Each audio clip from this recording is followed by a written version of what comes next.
বিসমিল্লাহির রহমানির রহিম। তাই না? বুঝতে হয় তো? হবে না? আচ্ছা ঠিক আছে। বাস রাখ হয়েছে। ওঠার জন্য ওটা চেয়ারে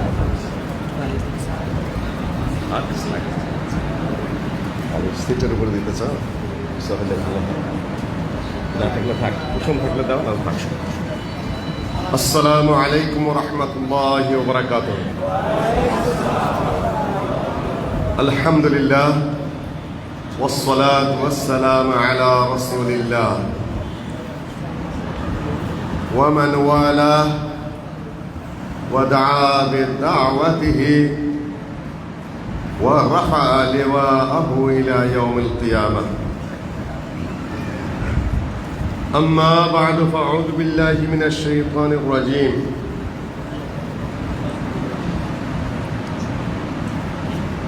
نحن نقص عليك نبأهم بالحق إنهم فتية آمنوا بربهم وزدناهم هدى وربطنا على قلوبهم إذ قاموا فقالوا ربنا رب السماوات والأرض لن ندعو من دونه إلها لقد قلنا إذا شططا هؤلاء قومنا اتخذوا من دونه آلهة لولا يأتون عليهم بسلطان بين فمن أظلم ممن افترى على الله كذبا وإذا اعتزلتموهم وما يعبدون إلا الله فأووا إلى الكهف ينشر لكم ربكم من رحمته ويهيئ لكم من أمركم مرفقا. জামালপুর জেলার শহরের উপকণ্ঠে শরীফপুর বাজার কোরআন এবং সহিহ হাদিস পন্থে সালাফি এবং আহলে হাদিস মানহাজের অনুসারী জামে মসজিদে উপস্থিত সম্মানিত শ্রোতৃমণ্ডলী, ওই তারিখটার দেওয়ানের মধ্যে আজ কত তারিখ? 28 কি নভেম্বর? আজ 28 অক্টোবর, বৃহস্পতিবার। বিশেষ করে যুবকদের উদ্যোগে এবং তাদের উপস্থিতিতে রিসালাত ফাউন্ডেশন কর্তৃক আয়োজিত আজকের এই আয়োজনে আমার বিশেষ বক্তব্যের এই বিষয়বস্তু ছিল যুবকদেরকে নিয়ে। যুবকদের মধ্যে যাতে যুবক আমি বাদ দেই, যুব সংগঠন দু একটি দেশে আহলে হাদিসের মধ্যে রয়েছে, ছাত্রদের মধ্যে নেই। এই চিন্তায় আমাদের উদ্যোগে বাংলাদেশ আহলে হাদিস ছাত্র সমাজ নামে একটি আহলে হাদিস ছাত্র সমাজ গঠিত হয়েছে। আমরা চিন্তা করেছিলাম যে যদি এদেশে বর্তমান প্রেক্ষাপটে কমও বেশি 4 কোটি সালাফি মানহাজের এবং আহলে হাদিস তরিকার লোকজন থেকে থাকেন, তাদের মধ্যে কমও বেশি 1.5 কোটি ছাত্র ছাত্রী রয়েছে। তাদের মধ্যে আমাদের দাওয়াত এর স্থিরভাবে পৌঁছে দেওয়া দরকার রয়েছে। একদিকে ছাত্র থাকবে আহলে হাদিস ঘরে জন্ম নিয়েছে, আরেকদিকে নাস্তিক হবে, নিরীশ্বরবাদী হবে, কিংবা সেকুলার হবে, কিংবা তারা কোন পথে চলবে দিন ধর্মের কিছুই জানে না, নানা পদ্ধতিতে নানা দলের সাথে চলবে, এটা হতে পারে না। যুবকদের কাতার ছাত্রদের চেয়ে আরেকটু বড়, কেন ছাত্রত্ব শেষ করার পরেও যুবকত্ব থেকে যায়, সেটা আরেকটু ব্রড। যদি দেশে 4 কোটি কমও বেশি 4 কোটি ধরে নিলাম আহলে হাদিস থেকে থাকে, তাদের মধ্যে কম ও বেশি আরো 50 লক্ষ বাড়িয়ে দেব। 2 কোটি যুবক রয়েছে, যুবতী রয়েছে। আরো কমপক্ষে 50 লক্ষ বাড়বে ছাত্রদের চেতে। তাদের মধ্যে স্পেসিফিক কাজ করার বা কাজের অনুপ্রেরণা দেওয়ার বা কাজের গতিবিধি সৃষ্টি করার, তাদেরকে ইন্সপিরেশন করার, তাদেরকে থিম এবং থট দেওয়ার, চিন্তা চেতনা দেওয়ার, গতিবিধি নির্ধারিত করাটা সহজ ব্যাপার নয়। যেহেতু যুবকদেরকে কেন্দ্র করে বিশেষ আজকের আয়োজন, মুরব্বীরা কিছু মনে করবেন না। যদি আরেকটি স্পেসিফিক হতো তাহলে আমি বলেছিলাম ভিডিও হবে না। ডক্টর মুজফফর বিন মোহসেন সাহেব তাতে রাজি হয়েছিলেন যে ভিডিও হবে না, কেননা আমাদের ওস্তাদ এবং সৌদি আরবের ইমাম মোহাম্মদ বিন সৌদ ইসলামিক ইউনিভার্সিটির ভাইস চ্যান্সেলর এবং পরবর্তীতে সৌদি আরবের ধর্মমন্ত্রী, ইসলামী মন্ত্রী এবং সৌদি আরবের বাদশার বিশেষ উপদেষ্টা, যিনি উপদেষ্টা হিসাবে এই দেশে এসেছিলেন বাদশার পক্ষ থেকে আহলে হাদিসের বিভিন্ন দলগুলাকে এক করার জন্য, প্রায় 4-5 দিন ছিলেন স্পেশাল ফ্লাইট নিয়ে। সোনারগাঁও হোটেলে বৈঠক হয়েছিল। প্রফেসর ডক্টর আব্দুল বারী স্যার এবং প্রফেসর ডক্টর আসাদুল্লাহ গালেব উপস্থিত ছিলেন। আমারও সেখানে উপস্থিত থাকার সুযোগ হয়েছিল। তিনি বলেছিলেন, বাদশাহ স্বয়ং নির্দেশ দিয়েছেন আমাকে আসার জন্য, তোমাদের আহলে হাদিসগণকে এক প্ল্যাটফর্মে নিয়ে আসার জন্য, তোমরা আপনারা আপনাদের মন্তব্য বলুন। আমি উপস্থিত ছিলাম। তার সকলের সব ভাষাই আলহামদুলিল্লাহ আমার মনে আছে। তিনি যখন বক্তব্য দিতেন ইউনিভার্সিটিতে, তখন তিনি কোনো কিছু রেকর্ড করতে দিতেন না। ভিডিও চলবে না, রেকর্ড করা চলবে না। রেকর্ড করবে ব্রেনে, রেকর্ড করবে মনে। যদি কিছু মনে না থাকে সেগুলো হাতে লিখবে, যদি স্পেসিফিক সেটা ভাইস চ্যান্সেলর বক্তব্য, তিনি সেটাকে ওভার দিতেন না। কিন্তু এখন বক্তব্য রেকর্ড হবে, সেটা হয় হোক, কিন্তু স্পেসিফিক যদি এখানে 50 জন ছাত্র থাকতো শুধুমাত্র, কিংবা 50 জন বা 100 জন যুবক থাকতো শুধুমাত্র, তাহলে ওই ভিডিও করার সুযোগ আজকে থাকতো না। যেহেতু আমার অনেক কথা সেখানে বলতে হতো, যেগুলো ভিডিও করা উচিত নয়। এখন বলে সকল শ্রেণীর শ্রোতায় উপস্থিত রয়েছে যেহেতু, সুতরাং বক্তব্যকে মিডিয়াম স্টাইলে নিয়ে যান। 3 প্রকারের স্টাইল আছে, সবার জন্য সমান মাপের। মিডিয়াম স্টাইলের স্পেসিফিক শুধুমাত্র ছাত্র এবং যুবকদেরকে লক্ষ্য করে। কাজে আমার বক্তব্যকে ওই স্পেসিফিকে রাখতে পারছি না, মিডিয়ামে নিয়ে আসতে হচ্ছে। যাই হোক, সারা রাত যদি আমি লক্ষ জনতার মাঝে বক্তব্য দেই, তার তেমন কোনো ফ্রুট নাই, রেজাল্ট নাই। আমি যদি একটা সমাজ করতে চাই, একটা যদি নেশন বিল্ডিং করতে চাই, একটা সোসাইটিকে যদি আমি গড়ে তুলতে চাই, ওই বক্তব্য যথেষ্ট নয়।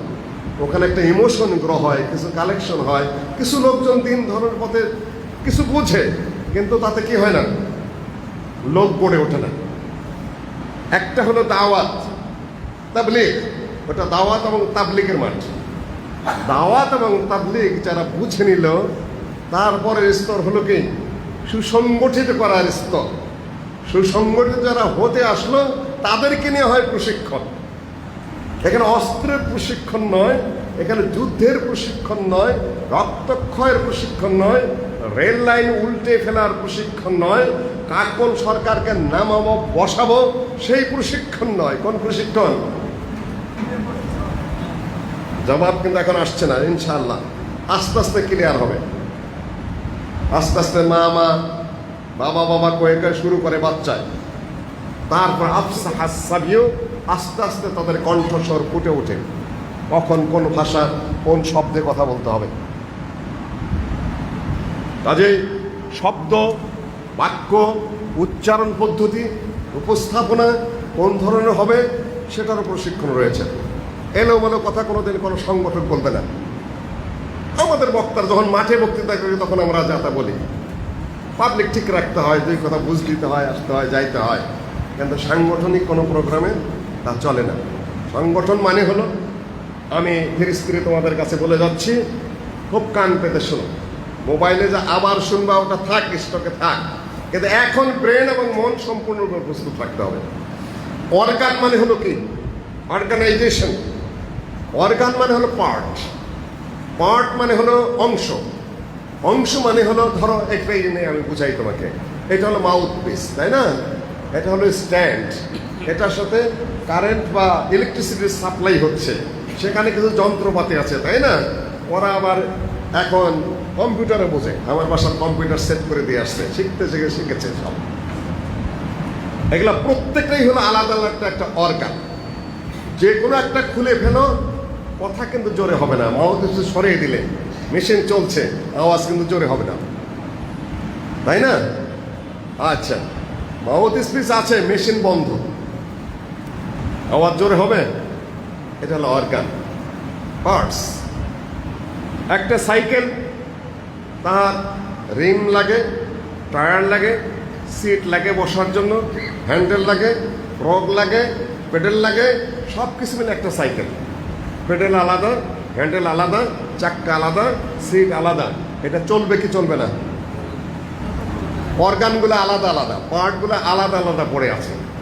কিন্তু আবার যদি চাক্কার জায়গায় হ্যান্ডেল বসাও, হ্যান্ডেলের জায়গায় চাক্কা বসাইলা, এটা চলবে কিনা? অর্গানাইজ করেছে কিন্তু ভুল। অর্গানগুলো আলাদা আলাদা থাকলেও কোনো কিছু হবে না। আর ভুলভাবে যদি সেট করো, তাহলে কি চলবে? তাও চলবে না। সমাজ হলো একটা অর্গানাইজেশন, সমাজ হলো একটা সংঘবদ্ধ জিনিস যা দিয়ে চলে। সেখানে যদি তুমি ঐক্যবদ্ধ না করো, পার্ট পার্ট আলাদা থাকলে, এই যে মসজিদটা বানিয়েছ, আরও ধীরে বলি আমি, এখানে রড লেগেছে, এখানে সিমেন্ট লেগেছে, এখানে বালি লেগেছে, এখানে ইট লেগেছে, এখানে খোয়া লাগে, সব আলাদা আলাদা ফেলে রাখলে অর্গানগুলাকে, বিল্ডিং হবে না? বিল্ডিং হবে না। আবার ব্যামাপে বালি দিয়ে দিলে একেবারে 10, সিমেন্ট দিলে 1, রড দিলে যা লাগলো তার চেয়ে 5 ভাগের 1 ভাগ কম দিলাম, এই বিল্ডিং হবে কিনা? যদিও হয়, 6 মাসের মধ্যে ভাঙ্গা পড়া মুসল্লি সুদ্ধা একেবারে ধ্বংস হয়ে মরবে। কাজে ইঞ্জিনিয়ারিং প্ল্যানের প্রয়োজন আছে। সেই যারা সমাজ চালান ইসলামিক দৃষ্টিকোণ থেকে, সেই সমাজ চালকরা হলেন ইঞ্জিনিয়ার। তাদের ইঞ্জিনিয়ারিং যে ভুল থাকে, আর এক এক ইঞ্জিনিয়ার যদি এক এক রকম বলে, তাহলে কি হবে? আমরা যারা ইঞ্জিনিয়ার না, তবে ভালো রাজমিস্ত্রি, কিন্তু ইঞ্জিনিয়ারের অভিনয় করি, ভুল ফর্মুলা দিয়ে যাচ্ছি সমাজকে। মাথায় ঢুকছে আমি যা বলতেছি? ইঞ্জিনিয়ার না, মূলত রাজমিস্ত্রি। এমনভাবে কাজ করে যাচ্ছেন যে সেটা সমাজ গড়ার কাজ হচ্ছে না, ভাঙার কাজ হচ্ছে। দুদিন পরে ধসে পড়বে সমাজ, সব কিছু নস হয়ে যাবে। কেননা তার ইঞ্জিনিয়ার না মূলত। বক্তৃতার মাঠে ওয়াজ করে আমরা নানা রং ঢং দিয়ে মানুষও মনে করে এর মতো বড় ইঞ্জিনিয়ার নেই, আসলে রাজমিস্ত্রি। আমি তাই কাদেরকে আমি খাটো করছি না, কিন্তু তারা তো ইঞ্জিনিয়ার না। শরীয়ত প্রসঙ্গে তাদের জ্ঞান কতটুকু, দিন প্রসঙ্গে জ্ঞান কতটুকু, সমাজ গঠন প্রসঙ্গে তাদের দিন কতটুকু। 4 কোটি আমরা মানহাজের লোক যদি থেকে থাকি, আমাদেরকে পরিচালনা করার জন্য ওই মাপের, ওই ধরনের, ওই চিন্তার, ওই চেতনার, ওই প্ল্যানিংয়ের, ওই ট্রেনিং প্রাপ্ত ইঞ্জিনিয়ার আমরা কয়জন? আর তাদের মধ্যে ঐক্যবদ্ধ চিন্তা কতটুকু আছে? তা যদি না থাকে, তাহলে সমাজ কোন অবস্থানে আছে? তোমরা যেহেতু ছাত্র এবং যুবক, আমি ব্রেনে হিট করে যাচ্ছি তোমাদেরকে, জবাব সব আজকে আমি দেব না, আমি শুধু আজকে ভূমিকা দিয়ে যাব। কাজেই যার উপর তোমাকে আমি কিন্তু কঠিন কঠিন প্রশ্ন ছেড়ে দিয়ে যাচ্ছি। সমালোচনা যা করো করো, সেটা পরবর্তী কথা, কিন্তু কথা বাস্তব। কাজেই শুনতে আল্লাহ বলে দিয়েছেন, তোমরা কথা শুনবে কিন্তু সব মানবে না। বক্তার বক্তব্য দিয়ে যাক, আল্লাযীনা ইয়াসতামিউনাল কাওল, যারা কথা শোনে, ফায়াত্তাবিউনা আহসান, শোনার সাথে সাথে তাকে বুঝে নিতে হবে কথায় কোন অ্যাঙ্গেল থেকে হচ্ছে, কোন চিন্তায় হচ্ছে, কতটুকু ভিত্তি সম্পন্ন হচ্ছে, কতটুকু সুদূর প্রসারী হচ্ছে, কতটুকু দৃঢ় কথা বলছে, ওইটুকু তোমাকে গ্রহণ করতে হবে। আর যেটা দেখা যাচ্ছে, বক্তা যত বড়ই হোক না কেন, দেখা যাচ্ছে দুর্বল, দেখা যাচ্ছে দলিলহীন, দেখা যাচ্ছে উদ্দেশ্যমূলক, দেখা যাচ্ছে সমাজের ক্ষতিকারক কথাবার্তা হচ্ছে, ওইটুকু বাদ দিতে হবে। আল্লাহ বলেন উলাইকা, এরাই হলো জ্ঞানী, আর এরাই হলো উলুল আলবাব। যুবকরা, ছাত্র যারা আছে, তাদের জ্ঞানী শ্রোতা হতে হবে। তাদেরকে বুদ্ধিমান শ্রোতা হতে হবে, বিচক্ষণ শ্রোতা হতে হবে, যে আমরা কতটুকু শুনবো, কতটুকু রেজেক্ট করব। বইয়ের কতটুকু আমি গ্রহণ করব, কতটুকু আমি রেজেক্ট করব, কতটুকু অ্যাকসেপ্টেড আর কতটুকু রিজেক্টেড। আমি তোমাদের মাথায় আজকে খুব কঠিন যেটা ছিল ওটা আমি বাদ দিয়েছি, মিডিয়াম ধরনের বক্তব্য দিচ্ছি। যেহেতু তোমরা যুবক, আমি ওই লেভেল ছেড়ে দিয়েছি। তারপরেও মনে হয় তোমাদের বুঝতে কষ্ট হচ্ছে কিছুটা। কষ্ট হোক। প্রথমত নারিকেলের চামড়াটা চাবানো খোলা শিখো, তারপরে মালই বা আইসা পর্যন্ত দিতে হবে, সেটাও স্বাদ লাগবে না। সেটা ভাঙ্গার পরে যখন ওই ভিতরে শ্বাস পূর্ণ যেতে পারবে, তখন মনে হবে যে একটা স্তর তুমি পৌঁছে গেছো। যে স্তরে আছো ওই স্তর এই দেশ এবং জাতি এবং সমাজ টিকানোর জন্য আদৌ যথেষ্ট নয়, কখনোই না। যুবকেরা কিসের উপর গড়ে উঠবে? প্রথম হলো তার আকীদার উপর গড়ে উঠবে। আকীদা না, আমি বেশি কথা বলবো না। সূরা কাহাফের একটা আয়াত আমি তেলাওয়াত করেছি তোমাদের সামনে, কয়েকটা আয়াত তেলাওয়াত করেছি। নাহনু নাকুসসু আলাইকা, আউযু বিল্লাহি মিনাশ শাইতানির রাজিম, নাহনু নাকুসসু আলাইকা নাবাআহুম বিল হক, ইন্নাহুম ফিতয়াতুন আমানু বিরাব্বিহিম ওয়া জিদনাহুম হুদা। আমরা তোমাদের সামনে তাদের কাহিনীকে বর্ণনা করব হকের সাথে। তার মানে কাহিনীর মধ্যে নাহক কথা অনেক থাকে, তাই না?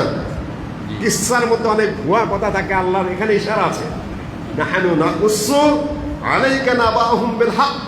হে নবী, আমি তোমার কাছে আসহাবে কাহাফের সেই যুবকদের কাহিনী বর্ণনা করব সত্যের সাথে, হকের সাথে। তার মানে হলো কি, কাহিনী যেখানে থাকবে সেখানেই কি ভেজালের সম্ভাবনা, বানাউটির সম্ভাবনা, নিজের থেকে বলার সম্ভাবনা প্রচুর। সেটাই হয়। আল্লাহ বলেন, আমি কথা বলে হক কথা, যতটুকু হক সত্য আসহাবে কাহাফের ওইটুকু উল্লেখ করছি। তারা কয়জন? ইন্নাহুম ফিতয়াতুন। তারা কারা? ফিতিয়া, তারা হলো যুবক। যুবক নেই আমার কথা আজকে। ইন্নাহুম ফিতয়াতুন, তারা হলো যুবক। ফাতার বহু বচন হলো কি? ফিতিয়া, ইয়াং যারা আছে তাদেরকে নিয়ে কথা। এখানে একটি ইশারা দিয়ে যায়। ইমাম ইবনে কাসির তাফসীরের বিভিন্ন জায়গায় উল্লেখ করেছেন, প্রথম যারা ইসলাম গ্রহণ করেছেন তাদের অধিকাংশই যুবক। মাতবররা সহজে ইসলাম গ্রহণ করতে চায় না। এমনকি সমাজ জামাতেও কোরআন এবং সহিহ হাদিসের কথা বলার পরেও সহজে মুরব্বী পত্রের লোকরা সেটা মেনে নিতে চায় না। এতদিন যাবৎ করে আসছি, বাপ দাদাই করে আসছে, সমাজ আমরা চালাই আসছি। আমরা যদি এখন এই হুজুররা কি বলতেছে কোরআন এবং সহিহ হাদিস করে করে সেটা যদি গ্রহণ করি, তাহলে আমাদের ইজ্জত থাকতেছে না। এখন যেটা কুরাইশদের মতো ওইটাই ছিল। এতদিন সমাজ চালাই এলাম, এতদিন জামাত চালাই আসলাম, লাত মানাত উৎসার পূজা দিয়ে আসলাম, এই ঠাকুর পুরোহিত দিয়ে আমরা সমাজ চলে। এখানে আবুল আহাব, আবু জেহেল, উতবা, শাইবা ইত্যাদি তারা রাজনৈতিক সমাজটা চালাই আসতেছে। আমরাই তোয়াফের লিড দিই কাবার ঘরে, আমরাই সেখানে হজের নেতৃত্ব দেই। মোহাম্মদ আবার কি বলে এর কথা যদি আমরা মেনে নেই, এটা তো আমাদের জন্য অসম্মানের ব্যাপার। মানুষের কাছে জবাব কি দেবো? মানুষ তো এখানেই শুধু থেমে থাকবে না, মানুষ জিজ্ঞাসা করবে ভুল হইলে অতীতে আপনারা আমাদের দিকলা করাইলেন কেন? কাজে মুরব্বীরা সহজে আসে না, আসে যুবকরা। তাদের কোনো বার্ডেন নেই, তাদের কোনো বোঝা নাই। হক পেয়েছি, বুঝেছি, সোজা সরল মেনে নিলাম। সম্মানিত ছাত্র, যুবক ও মুরব্বিয়ানগণ যারা আছেন, আল্লাহ বলেন ইন্নাহুম ফিতয়াতুন আমানু বিরাব্বিহিম। এরা হলো কয়েকজন যুবক যারা তাদের রবের উপরে ঈমান এনেছিল। ওয়া জিদনাহুম হুদা, আমরা তাদের হেদায়েতকে বাড়িয়ে দিয়েছিলাম। আসহাবের কাহাফ, সূরা আল কাহাফের ঘটনা বলে এই যে নামকরণ এবং আর কাহিনী আবর্তিত হচ্ছে কয়েকজন যুবক নিয়ে। কোন যুগের কোন যুবক সেটা নিয়ে আমি কথা বেশি বলবো না। বলা হয়ে থাকে সুলতান বুকিয়ানুসের আমলে মুশরিক বাদশাহ, মুশরিক রাজা মূর্তি পূজা করত, মূর্তির মেলা বসাতো, মূর্তির ফজিলত বয়ান করত। এমন মুহূর্তে এই কয়েকজন যুবক দেখলো যে এটাতে যুক্তিতে ধরে না, নিজে হাতে মূর্তি বানাচ্ছে, নিজে হাতে সেটাকে পিটাচ্ছে, লাইতেছে, সাইজ করতেছে, রং দিতেছে, আবার এইটারই পূজা করতেছে, মেলা বানাচ্ছে। আমাদের ব্রেনে ধরে না। যুবকরা প্রথমত তাদের ব্রেনে স্ট্রাইক করলো। এখন বলল ওরাবাতনা আলা কুলুবিহিম, তোমরা যারা যুবকরা উপস্থিত হয়েছ, আল্লাহ বলেন এই যুবকদের একজনের সাথে আরেকজনের আত্মাকে আমি মিলিয়ে দিয়েছি। রাবাত না মানে বেঁধে দিয়েছি। এক যুবকের সাথে আরেক যুবকের আত্মার আমি মিলন ঘটিয়ে দিয়েছি। আল্লাহ ওয়াহদাহু লা শারীকা লাহু বলছেন, ওয়ারাবাতনা আলা কুলুবিহিম ইয কামু, তারা উঠে আসলো। কোথা থেকে উঠে আসলো? মূর্তির মেলায় তারা উপস্থিত হয়েছে। রাজা স্বয়ং সেখানে উপস্থিত, দেশের জনগণ উপস্থিত, মহা উৎসব চলছে। এক যুবকের মাথায় স্ট্রাইক করলো, টোকা দিল। যেটা কি করে হয়, নিজে হাতে বানালো, সেটার পূজা করবে, সেটার ধ্যান করবে, সেটা কেমন করে হয়? আলাদা হয়ে যে বসে পড়লো একটা গাছের নিচে। আরেক যুবকের মনে ওই একই চিন্তা হলো, সেও এসে তার কাছে এসে বসলো। দুইজনের কাছে সে আরেকজন করে কয়েকজন হয়ে গেল যে ভাই তোমার কি অবস্থা? যে আমার তো এই অবস্থা। তোমার? যে আমি তো প্রশ্নের জবাব খুঁজে পাচ্ছি না, এই জন্য সরে আসলাম ওখান থেকে, মেলা থেকে। মেলায় তো আমাদের মন বসছে না, মূর্তির কেন পূজা হবে যার কোনো ক্ষমতা নাই, এই জন্য চলে আসলাম। ওরা কয়েকজনে একমত হয়ে গেল, তাহলে আমরা ইখওয়ানু সিদক হয়ে গেলাম, সত্যের ভাই হয়ে গেলাম পরস্পর। সত্যের ভাই ইখওয়ানু সিদক হয়ে গেল তারা। তাহলে এখন কি হবে? পরবর্তী কাহিনী তোমরা জানো। আল্লাহ ওয়াহদাহু লা শারীকা লাহু গুহার মধ্যে তাদেরকে কতশো বছর রাখলেন। গুহা থেকে তারা বেরিয়ে আসলেন।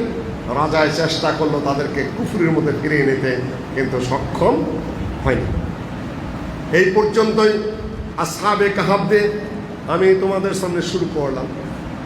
সূরা ইব্রাহিম আলাইহিস সালামের কাহিনীতে যদি তোমরা যাও, ইব্রাহিম আলাইহিস সালামের বাবা বলতে গেলে ধর্মমন্ত্রীর মতো, পুরোহিতের মতো মূর্তি বানায়, মূর্তির পূজা করে, মূর্তির ফজিলত বয়ান করে। এই মূর্তির যদি পূজা করা হয় ফসল ভালো হবে, এই মূর্তির যদি পূজা করো তাহলে পুত্র সন্তান হবে, এই মূর্তি যদি পূজা করো তাহলে ভাগ্য ভালো হবে। ফজিলত বয়ান না করলে তার কেউ মূর্তি কিনবে না। মূর্তি যদি না কেনে ব্যবসাও জমবে না। একদিকে ধর্মীয় পুরোহিত, আর একদিকে মূর্তির ব্যবসা করে কে? ইব্রাহিম আলাইহিস সালামের বাবা স্বয়ং। ধর্মমন্ত্রীর অবস্থান তার। এমত পরিস্থিতি ইব্রাহিম আলাইহিস সালাম সমালোচনা শুরু করে দিলেন বাবার সাথে। আব্বা, এটা কেন পূজা করেন? কথা বলতে পারে না, লড়াচড়া করতে পারে না, কোনো নিজেরা খাইতে পারে না, চলতে পারে না, পূজা করেন কেন? ওনারা জবাব দিচ্ছে, আমাদের পূর্বপুরুষকে দেখেছি, তাকলিদে টানি না। পূর্বপুরুষকে দেখে এসেছি, সুতরাং করি। যেটা তো কোনো দলিল হলো না। রাগের চোটে বাবা বলল, এখান থেকে সরো, আমার চোখের সামনে থেকে শুনে তুমি সরো, তোমাকে দেখতে যাই না। ফাহজুরনি মালিয়া, দীর্ঘদিন আমার সামনে আসতে পারবা না। অন্য আয়াতে আর জুমান্নাক বিবরণ এসেছে, তোমাকে আমি পাথর মেরে তোমাকে শায়েস্তা করব। ইব্রাহিম আলাইহিস সালাম সরে পড়লেন। যাই হোক, মূর্তির মেলা সবাই চলে গেছে মূর্তি পূজার মাঠে। আগে তো মন্দিরে মন্দিরে পূজা হতো, তাই না? ছোটকালে যারা দেখেছেন। এখন কোথায় হয়? সোজা মাঠে মাঠে পূজা তিন প্রকারের। একটা হলো সাত্ত্বিক, আরেকটা রাজসিক, আরেকটা তামসিক। সাত্ত্বিক মানে ব্রাহ্মণ তার মন্দিরের মধ্যে বসে পূজা করবে, এটা হলো সাত্ত্বিক পূজা। রাজসিক হলো জমিদাররা সেটা নিয়ে এসে আয়োজন করে করবে। তামসিক হলে মাঠে ময়দানে সে তামসা দেখাবে। এখন আর পূজা হিন্দুদেরও আর সাত্ত্বিক পূজা নাই, তারা তামাশায় নিয়ে আসছে। হাজার হাজার মন্দির মাঠে মাঠে বিশাল করে বানিয়ে বানিয়ে দেশটা যেন 90% মুসলমান বসবাস করে না, তার একটা মহড়া দেওয়া, এগুলা কোনো পূজা নয়, এটা বাস্তবতা। মাঠে পূজা নিয়ে গেছে। এমন তোমার একদিকে তা আবার মূর্তির উপরে কোরআন। কে রেখেছে তা বলতে পারবো না। সে দায়িত্ব কার? সরকারের তদন্তের বিভাগে। কিন্তু আমি যতটুকু খেয়াল করেছি, একটা হনুমানের আকৃতি তার হাঁটুর উপরে রাখা। কাহিনী কি হনুমানের? এই যে আসাতিরুল আউয়ালিন, বাজে কথা, বেহুদা কাহিনী। যুদ্ধ চলছে, রাম রাবণের যুদ্ধ চলছে। রাম রাবণের যুদ্ধ চলার সময় রামের যে বাহিনী, হিন্দুরা যে রামের পূজা করে, খোদ ভগবান राम के देश भेष धारण करके राजा दशरथ के घर में जन्म लिया। भगवान स्वयं রামের বেশ ধারণ করে রাজা দশরথের ঘরে জন্মগ্রহণ করেছে।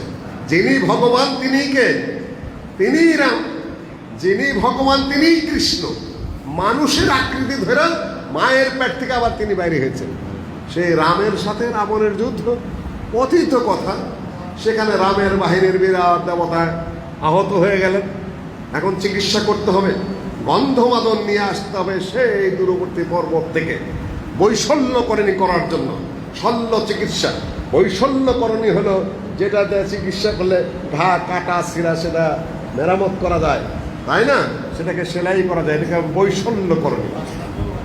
গন্ধমাদন বয়ে আনার জন্য রওনা করলো হনুমানজি, কিন্তু সেটা আনতে হবে আবার বেলা ডুবার আগে, সূর্যের পর্যন্ত পৌঁছার আগেই বেলা ডুবতে যায়।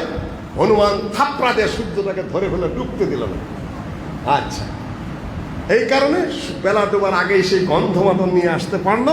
সেই গন্ধমাদন মাখিয়ে দেওয়ার কারণে তাদের সেই সেনাপতি সুস্থ হয়ে গেল। এই হলো হনুমানের কাহিনী। সেইটার হাঁটুর উপরে কোরআনে কারিম রেখেছে কে বা কারা। এখন এই পর্যন্ত চলে গেছে। যাই হোক, সেটা ইনশাআল্লাহ সরকার ব্যবস্থা নিচ্ছে। আশা করব সরকার এখানে ভালো ব্যবস্থা গ্রহণ করবে।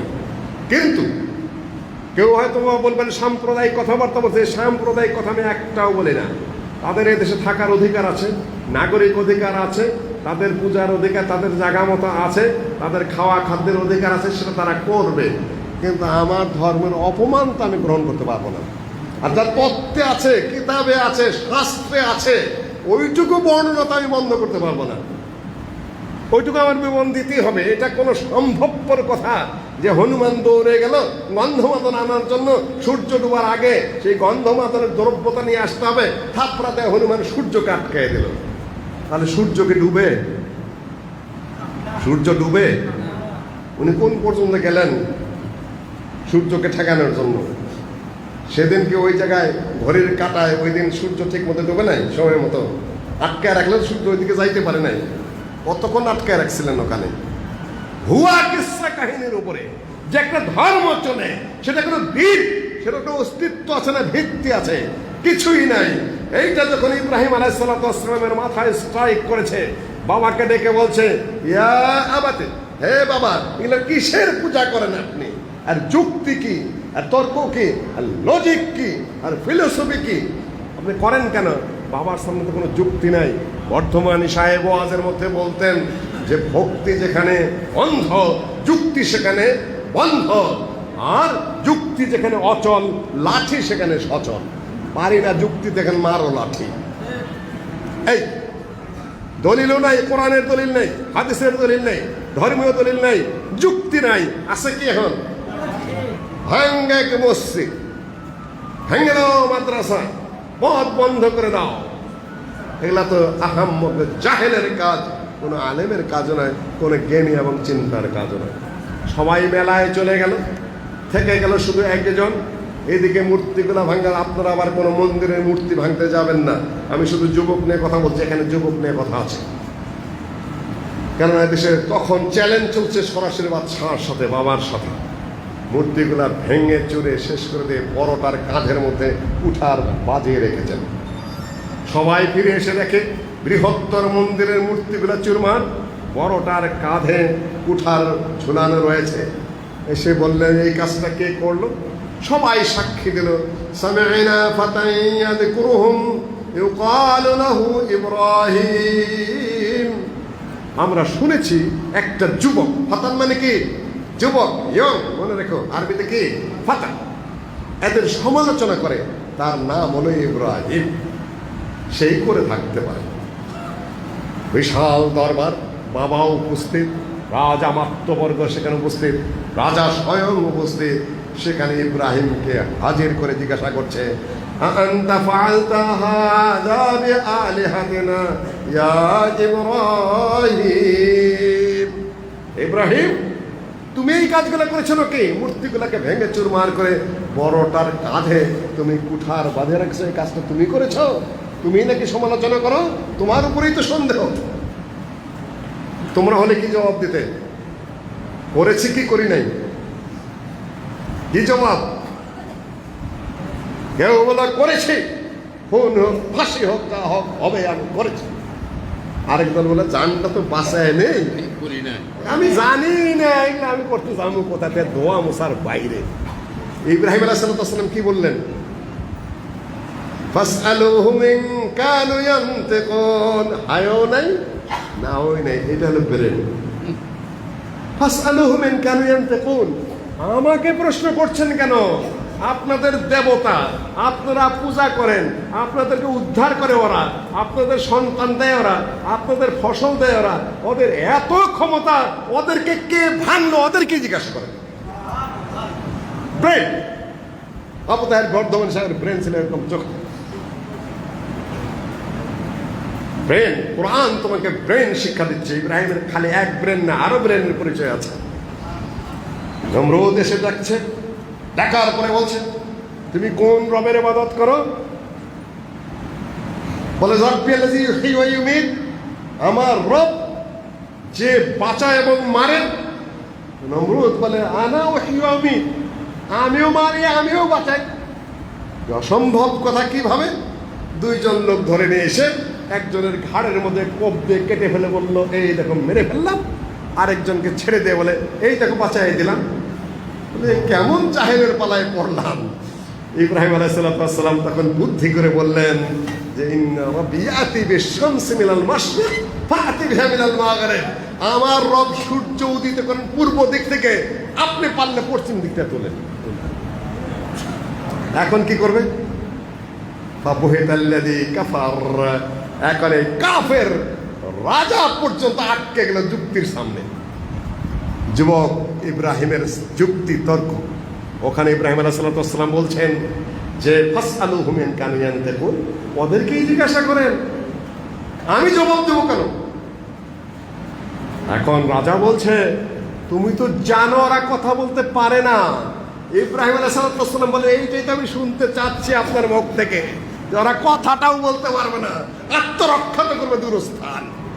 যাহা আপনি ঠিকই বলছেন, ওইটাই আমি শুনতে চাচ্ছি আপনার মুখ থেকে, যে ওরা কথা বলতে পারে না, তার মানে ওরা চলাফেরা করতে পারে না, আত্মরক্ষা করতে পারে না, ভেঙে চুরে চুরমার করে দিয়েছে, ঠেকাইতে পারে নাই। তাহলে সেই মূর্তিগুলো আপনাদের রব হয় কিভাবে? আপনাদেরকে বাঁচাবে কিভাবে? আপনাদেরকে সন্তান দিবে কিভাবে? আপনাদের ভালো মন্দের দায় দায়িত্ব ওই মূর্তিগুলো নিবে কিভাবে বলেন? হেরে গেল প্রকাশ সময় দানে বাহাসে। এখন কি করতে? হার রেখো। যুক্তি যেখানে অচল, ভক্তি যেখানে অন্ধ, যুক্তি সেখানে বন্ধ। আর যুক্তি যেখানে অচল, লাঠি সেখানে কি সচল। এখন ওর সামনে আছে আগুন আর গর্ত করা। হার রেকুহু ওয়ানসুর আলিহাতাকুম, এখানে আবার কথা বাদ দেয় না, লেজ দিয়ে রাখে। ইব্রাহিমকে পোড়াও আর তোমাদের এই এলাহগুলাকে সহযোগিতা করো। এলাহে সহযোগিতা করবে না, এলাহদেরকে সহযোগিতা করতে হবে। উল্টা ওইটুকু ছাড়ে না। সম্মানিত যুবকরা, এখানে কতগুলা বিচক্ষণতার বিষয় আছে। বিচক্ষণতা একদিনে আসে না, তর্ক বিচক্ষণতা বুদ্ধিমত্তা একদিনে আসে না। আরো দুই একটা যুবকের কথা তোমাদের সামনে আজকে আমি উপস্থাপন করব। যুবশক্তি বলেছি, যদি 4 কোটি থেকে থাকে, অধিকাংশ যুবকেরা ওই মাক্কার মতোই হচ্ছে। অধিকাংশ যুবকেরা এই পথে আসছে, আকীদা গ্রহণ করছে, আমল গ্রহণ করছে, ওই পুস্তক শিখছে। এতগুলা যুবক এখানে উপস্থিত হয়েছ, আলহামদুলিল্লাহ, এটা খুবই সন্তুষ্টির ব্যাপার, খুবই সুখের বিষয়, খুবই সান্ত্বনার বিষয় যে তোমরা গড়ে উঠবে তাওহীদের উপরে। তাওহীদ এমন একটা বিষয়, তাওহীদের পাওয়ার, তাওহীদি স্পিরিট, তাওহীদি শক্তি যদি কোনো ভিক্ষুকের মধ্যে ঢুকে, সে মহা শক্তিশালী হয়ে ওঠে। কে প্রতিবাদ করছে, কে প্রতিরোধ করছে, কি ঘটবে না ঘটবে, এটা তার কাছে গৌণ হয়ে যায়। এটা লা ইলাহা ইল্লাল্লাহর পাওয়ার। লা ইলাহা ইল্লাল্লাহ তুমি যদি একবার বুঝে ফেলো, চিন্তা করে ফেলো, নিজের মনের মধ্যে অন্তঃস্থলে যদি তুমি লা ইলাহা ইল্লাল্লাহকে জায়গা দিতে পারো, পৃথিবীর সকল কিছু তোমার সামনে কি গৌণ হয়ে দেখা দেবে। আসো, 2টা গেল তোমাদের সামনে। এখনো লক্ষ লক্ষ যুবকের এই কথা শুনছে। আগে আগে মুরব্বীরা আবার কষ্ট নেন না, ওরা আপনাদের ছেলে, আপনাদের সন্তান বেশি বেশি এক যুবকের সাথে ওয়ারাবাতনা আলা কুলুবিহিম, যেটা সূরা কাহফে এসেছে, এক যুবকের সাথে আরেক যুবকের জন্য মিলন হয়, দেখা সাক্ষাৎ হয়, কথাবার্তা হয়, এই সুযোগটা আপনারা সৃষ্টি করে দেবেন সূরা আল কাহফের ওই আয়াতের দৃষ্টিভঙ্গি অনুযায়ী। সম্মানিত শ্রোতৃমণ্ডলী, যুবকেরাই পরিবর্তন করে, ছাত্ররা পরিবর্তন নিয়ে আসে। বাংলাদেশের স্বাধীনতা আন্দোলনে ঢাকা বিশ্ববিদ্যালয়ের ছাত্রদের অবদান অনস্বীকার্য। তুর্কিস্তানের যে পরিবর্তন, সেখানে মিল্লি তুর্ক তিল্লিবি বার্লেগি, তিল্লিবি মানে তালিবে ছাত্র, এই নামে ছাত্র সংগঠন ছিল। মিল্লি তুর্ক তিল্লিবি বার্লেগি তুর্কিস্তানের ছাত্র সংগঠন। সদৌ আসাম ছাত্র সংস্থা, আসামের ছাত্র সংস্থা। ভারতের CSIM, যদিও তাদের আচরণ নিয়ে আমাদের কথা আছে, এই জন্য স্পেসিফিক হলে আমি সেখানে সব বলতাম, আজকে শুধু ইশারা দিয়ে যাচ্ছি, আর বেশি আমরা বলবো না। পাকিস্তান তালাবাদ, সেটা তারা কাজ করছে বলে এতটুকুর মধ্যে চলে এসেছে। আর সর্বপ্রথম মাদ্রাসা ছাত্রদের যে সংগঠন, সেটা কায়েম করেছিলেন আহলে হাদিস নেতা মাওলানা আকরম খান কলিকাতা আলিয়া মাদ্রাসায়, তালাবে আরাবিয়া নামে। সেটা ছিল ঢাকা আলিয়া মাদ্রাসায়। সেটাকে কিভাবে নষ্ট করা হলো তার সাক্ষী আমি নিজে, সব দেখেছি। আজকে তোমাদের কাছে সে কাহিনী বর্ণনা স্টপ করে দিলাম আপাতত। কাজেই যুবকরা কাজ করবে, কিন্তু ওই যে সোহেল বুখারীর হাদিসের যে ইশারা, সেটা খেয়াল রাখতে হবে। হুদাসাউল আসনান সুফাহাউল আহলাম। হুদাসাউল আসনান বয়স কম, সুফাহাউল আহলাম তারা বেউকুফ ধরনের। না সালাত এমনভাবে আদায় করে, তাদের সালাতের সামনে নিজেদের সালাতকে মনে হবে খুবই কম, তারপরে নিজেদের সিয়ামের তুলনায় তাদের সিয়াম মনে হবে অনেক বেশি, কিন্তু তারা কি হুদাসাউল আসলাম চটপট করে আন্দাজে এক কথা বলে। স্যার এটাকে এটা একটু বলতে হবে, জাস্ট জানার জন্য বলছি, জাস্ট জানার জন্য বলছো। তোমার প্রশ্নের ভাব দেখে কি আমি বুঝি না নাকি? তোমার মতো অত চালাক চতুর মানুষ আমি না, কিন্তু তোমার এতটুকু স্টাইলটা আমি বুঝি। বলতেছে যে চাচা, আপনার ছাগল যদি আমার আবার খেতে যায়, আমি কিন্তু দেখাই দেব যে তুই আর আমার আপনি করে কইস না রে। কেন চাচা আপনার আপনি করে কমু না? বাপের বড় যে তোর আপনার থেকে তুই এর গন্ধ আসে, দেখাই দিবি কইয়া ফেলাইছস। তাইলে আর আপনি আর তুই এর পার্থক্য কিছু থাকলো? তোমার আচরণের মধ্যে এমন স্টাইল, জাস্ট জানার জন্য বলছি। চটপট করে 3-4টা অতিরিক্ত কথা বলে ফেলছো, তারপরেও আমাদের মতো বেউকুফ মার্কা হুজুর যারা ওয়াজ নসিহত করে, তাদের অতটুকু বোঝার তো শক্তি আছে, ক্ষমতা আছে, তাই না? এটা কোনো স্টাইল নয়, এটা ওই গ্রুপ। খারেজি চিন্তাধারা কিছুটা মাথার মধ্যে ঢুকেছে। আলী রাদিয়াল্লাহু তাআলা আনহু তারা বেশি বুঝে, মুআবিয়া রাদিয়াল্লাহু তাআলা আনহু তারা বেশি বুঝে। তারা ফতোয়া দিয়ে দিলে এই দুটা খুব দেশের বড় কাফের। আলী রাদিয়াল্লাহু তাআলা আনহু প্রথম যুগে প্রথম মতান্তরে তিনি প্রথম ইসলাম গ্রহণ করেছেন। আল্লাহ নবীর চাচাতো ভাই নিজের বিছানায় শুয়ে রেখে, যে রাত্রে আল্লাহ নবীকে হত্যার পরিকল্পনা কাফেররা নিয়েছে, নিজের বিছানায় শুয়ে রেখে এসেছেন। যত আমানত আল্লাহ নবীর কাছে রাখা হতো সব আলী রাদিয়াল্লাহু তাআলা আনহুর কাছে রেখে আল্লাহ নবী হিজরত করলেন। আল্লাহ নবী তার মেয়ে বিয়ে দিলেন। আল্লাহ নবী আখাদাহুম আলী, সনদে কিছু কথা আছে কিন্তু ফেলে দেওয়ার মতো না। তিনি আলী রাদিয়াল্লাহু তাআলা আনহু 3 খলিফার আমলে জজের দায়িত্ব পালন করেছেন। তিনি নিজে সেটা স্বীকারও করেছেন যে আমি বিচার করেছি, আমি তাদের পিঠে কোড়া মেরেছি। আজলাদু যুহুরাহুম, আমি প্রত্যেকটা অধিকাংশ এই অপরাধের পিছনে খলিফার নির্দেশ অনুযায়ী বিচার করে আমি তাদের পিঠে কোড়া মেরেছি। আর শিয়ালেরা বলে কি, আলী রাদিয়াল্লাহু তাআলার সাথে আবু বকরের দ্বন্দ্ব, ওমরের দ্বন্দ্ব, ওসমানের দ্বন্দ্ব। দ্বন্দ্ব মানে 3 খলিফার আমলে আলী রাদিয়াল্লাহু তাআলার জাস্টিস। আবু বকর রাদিয়াল্লাহু তাআলার যুগে যখন যারা যাকাত অস্বীকার করলো, সেই বানু হানিফার বিরুদ্ধে মুসাইলা কাযযাবের দেশে কমান্ডার কে ছিলেন? আলী রাদিয়াল্লাহু তাআলা স্বয়ং। সেই বংশের বিয়ে করেছেন, সেইখান থেকে মুহাম্মদের জন্ম।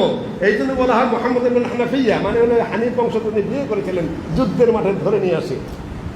বলে যে আলীর সাথে আবু বকরের দ্বন্দ্ব, নির্বোধ মিথ্যুক করে কম যদি থেকে থাকে তারা হলো শিয়ালেরা। শিয়াল এরা হলো খারেজি গন্ধ, যেটা যুবকদের মধ্যে প্রবণতা বেশি।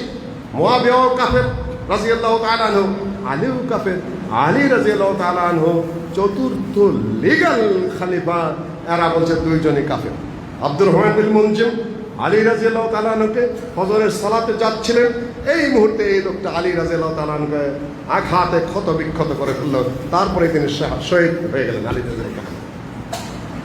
লোকেরা ধরে ফেলেছে মসজিদের মধ্যে, বলছে যে আমাকে একবার ছেড়ে দাও, আমি আল্লাহর কাছে ওয়াদা করেছিলাম দীর্ঘদিন যাবত আমি তলোয়ার ধার দিচ্ছি যে দুইটা মানুষকে হত্যা না করে যেন আল্লাহ আমার মৃত্যু না দেন, দুইটা খারাপ কুখ্যাত মানুষকে হত্যা করে আমি আল্লাহর কাছে জান্নাত চাবো। সেই সবচেয়ে খারাপ কুখ্যাত মানুষ এই খারিজের দৃষ্টিতে কে কে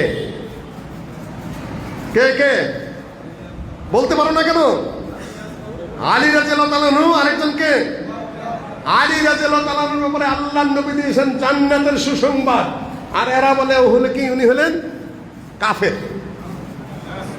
এদের সালাত সারা রাত ধরে তাহাজ্জুদ গুজারি করছে, কোরআন তেলাওয়াত করছে, ইবাদত রুকু সিজদা ধীর স্থিরভাবে করছে, যে কেউ দেখলে মনে করে বাপরে এদের সঙ্গে আমরা কিছুই না। আল্লাহ নবী বলেন হুদাসাউল আসনান সুফাহাউল আহলাম, ছেড়ে দাও, একটাকে তো মেরে ফেললামই, মরেই যাবে, আর মুয়াবিয়াকে হত্যা করে এসে আমি নিজেই ধরা দিব, তারপরে তোমার আমাকে যা খুশি তা করো, আল্লাহর কাছে আমার ওয়াদাটা পুরা হবে, আমি আল্লাহর কাছে যা জান্নাত চেয়ে নেব ইনশাআল্লাহ। নাউযুবিল্লাহ মিন যালিক। এই যে চিন্তা, এই যে চেতনা, আলেমদেরকে পাত্তা দেব না, অমুককে পাত্তা দেব না, অমুককে কি জানে, অমুককে কি বোঝে, চটর পটর করতেই থাকে গ্রুপ। এখান থেকে সাবধান, আমি ইশারা করে দিয়ে যাচ্ছি তোমাদের জন্য শুধুমাত্র। ইয়ামরুকুনা মিনাদ দ্বীন, দিন থেকে বেরিয়ে যাবে, কামা ইয়ামরুকু সাহামু মিনার রামিয়া। এখানে কিন্তু অনুবাদে কিছু ভুল হচ্ছে রামিয়ার মধ্যে। অনেকেই বলছেন যে তীর যেরকম নিশানার মধ্যে লাগে, তা কিন্তু না তর্জমা। রামিয়া হলো মারমি, মারমি মানে যেটাকে ভেদ করে বেরিয়ে গেল, ওইটা হলো রামিয়। ভেদ করে বেরিয়ে গেল এত দ্রুত গতিতে যে ভেদ করে বেরিয়ে যাওয়ার পরেও গোস্তও লেগে থাকলো না, তীরও লেগে মানে রক্তও লেগে থাকলো না, এত দ্রুত বেরিয়ে গেল। মানে ইসলাম থেকে এভাবেই তারা বেরিয়ে যাবে, এটা খারেজিদের ব্যাপারে। সম্মানিত উপস্থিতি, এই হুদাসাউল আহলাম, হুদাসাউল আসনান সুফাহাউল আহলাম হওয়া যাবে না, ধীর স্থির ব্যক্তিত্ব করে উঠতে হবে। অনেকে আমরা মনে করি যে আমরা দ্রুত গতিতে বড় বক্তা হয়ে যাব, দ্রুত গতিতে সমাজে, না না না, দ্রুত গতিতে কিছু একটা হয়ে যাওয়ার চাইতে নিজেকে ধীর স্থিরভাবে গড়ে তোলা হলো উচিত। এবং সেটাকে আমরা অধৈর্য হয়ে পড়েছি। সেখানে কত দ্রুত গতিতে সমাজের সামনে নিজেকে আমরা প্রচার করব, এই মানসিকতা আমাদের মধ্যে অনেকটাই পেয়ে বসেছে। ওটা নয়, ধীর স্থিরভাবে তোমাকে ব্যক্তিত্ব গঠন করে করতে হবে, পার্সোনালিটি বিল্ডিং করতে হবে। যদি সারা দেশে ধরো 2, 4, 500, 1000 ডক্টর সবকে বলি যে তুমি তো আমার আর্টিকেল তো তোমার আলে ক্লাস পড়তেছো সবাই, যুবকেরা পড়ো, জব কিন্তু আসে না। তুমি তো তোমার 12,000 বোধ হয় চলছে, তুমি তো ছাপতেছো আর্টিকেল, 12,000-এর মধ্যে 500 পাঠককে আমার আর্টিকেল পড়ে। ও তো জানে অভিজ্ঞ মানুষ মাঠে ময়দানে ঘোরে, তাই না? 500 মানুষের যদি পড়ে, 12,000-এর মধ্যে যদি 500ই পড়ে, আর 300 মানুষ যদি বোঝে, তাহলেই মনে করবো যে হাত দুটা নষ্ট করছে আজ 18 বছর। 2008 সালে একবার শেষ করছি, আরো 10 বছর চলছে।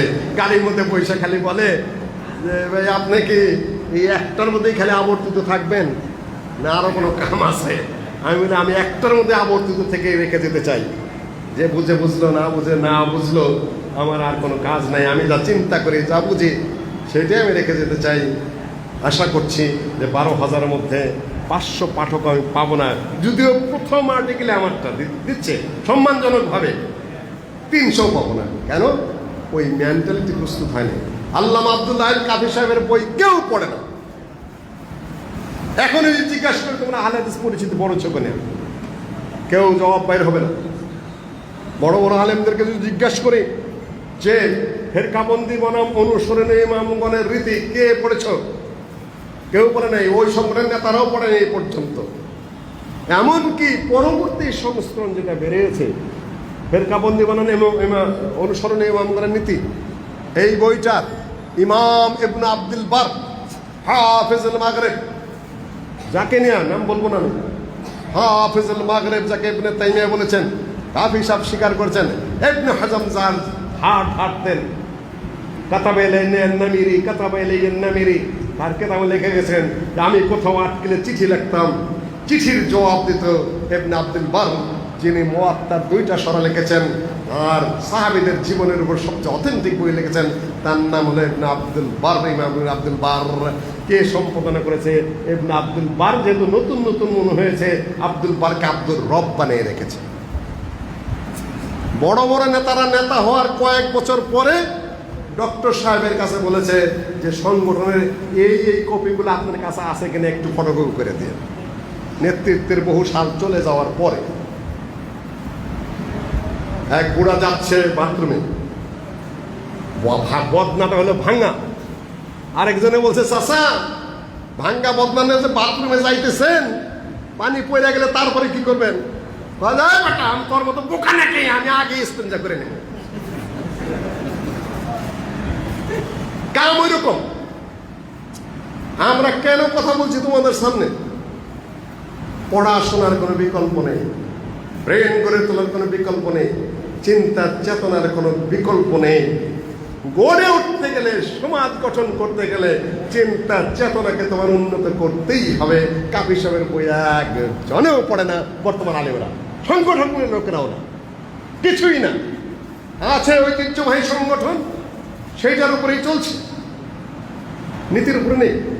আচ্ছা যাই হোক, সেটা তাদের ঘর। আমি বলি এই পরিস্থিতি, সম্মানিত শ্রোতৃমণ্ডলী, যুবকেরা, আরো দু একটা কথা যতটুকু সময় আছে আমি তোমাদেরকে বলে যাচ্ছি, এটা পড়ে নিতে হবে। এমনকি ডক্টর গালেব সাহেবের থিসিসটা পড়তে হবে। থিসিস পড়ার মতো যোগ্যতায় তোমরা গেছো কিনা মনে হয় না। কেউ পড়োনি, পড়ো নাই। আহলে হাদিস আন্দোলনের ঐতিহ্য, সেগুলো তো পড়তে হবে, তোমাকে জানতে শিখতে হবে। আস্তে আস্তে উল্টে উল্টে ইতিহাসগুলো তোমাকে হজম করতে হবে। আচ্ছা আসো, যুবকদের নিয়ে আমি কতগুলো কথা বললাম, আসহাবে কাহাব নিয়ে কথা বললাম, ইব্রাহিম আলাইহিসসালাম নিয়ে কথা বললাম। আবার খারেজি চিন্তা, শিয়া চিন্তার হওয়া যাবে না, স্লোগান দেওয়ার নামে কিনা যুবক গঠিত হওয়া নয়। এখানে বদরের যুদ্ধ শুরু হয়ে গেছে। বদরের যুদ্ধে 15 বছর না হলে যুদ্ধে অংশগ্রহণ করা যায় না। উহুদের যুদ্ধে একই অবস্থা, 15 বছর না হলে কি হওয়া যায় না। রাফে বিন খাদিজ এবং সামরা ইবনে জুনদুব দুইজনই ছোট। সামরা ইবনে জুনদুবের পক্ষে তার বাবা সুপারিশ করলেন, ইয়া রাসূলুল্লাহ, আমার ছেলের 15 বছর বয়স হয় নাই, ঠিক আছে, কিন্তু ভালো তীর নিক্ষেপ করতে পারে, আপনি পারমিশন দেন। বাবা সুপারিশ করছে ছেলের জন্য, সে যুদ্ধে যাবে, ভাই গাজী হবে, না হলে কি হবে? শহীদ হবে। আল্লাহ নবীর ছোট, 15 বছর হয় নাই। বাবা বলছে দেখান কি রকম নির্ভুল তীর নিক্ষেপ করতে পারে, আপনি দেখেন। আল্লাহ নবী দেখো শিক্ষিত পারে। আল্লাহ নবী বললেন, যা, তুমি যেহেতু পারো এবং তোমার বাবার সুপারিশ অনুযায়ী তোমাকে অনুমতি দিয়ে দিলাম। এখন রাফে বিন খাদিজ বলছেন, ইয়া রাসূলুল্লাহ, কান্দে কান্দে বলতেছে, ওর স্বাস্থ্য তো আমার চেয়ে ছোট, বয়স আমরা একই, কিন্তু আমার গায়ের শক্তি হচ্ছে বেশি, আমাকে অনুমতি দিবেন না? বলতো তীরান্দাজ, ওর বাবা সুপারিশ করেছেন, ইয়া রাসূলুল্লাহ, আপনি দেখতেছেন ওর চেয়ে যে আমি শক্তিশালী বেশি। এইটুকু আবার ইবনে ফজলের ওয়াজ ছোটকালে শুনেছি। দুইজনে বলল, তাহলে দুজনে পাসাদ ধরার পরে ইবনে ফজলের ওয়াজ শুনে এখন আপনাদেরকে রাফে ইবনে খাদিজ কানে কানে বলে, ও জাবেরা, তুই তো চান্স পাইয়ে গেছিস দোস্ত, তুই কিন্তু আমার সাথে জোর খাটাবি না।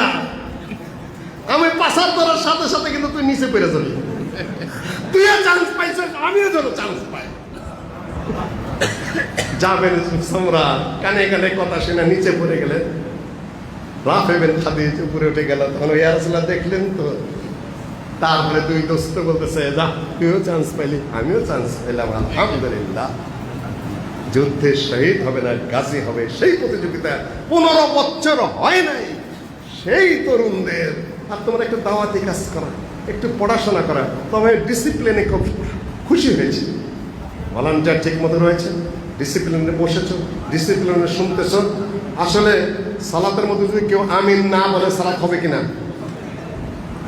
সুবহান রাব্বিল আলা কেউ না বললে সালাত হবে কিনা? কিন্তু যদি রুকু সাজদা না করে সালাত হবে কিনা? এই যে এখানে এসে বসেছো, এটা হলো রোকন। ডিসিপ্লিন অনুযায়ী ভলান্টিয়াররা কাজ করছে, এটা হলো সংগঠনের রোকন। তারপরে কে কতটা মাথা নাড়াইলা খাইলা কি করলা, ওটা হলো কি পারিভাষিক মুস্তাহাব বিষয়।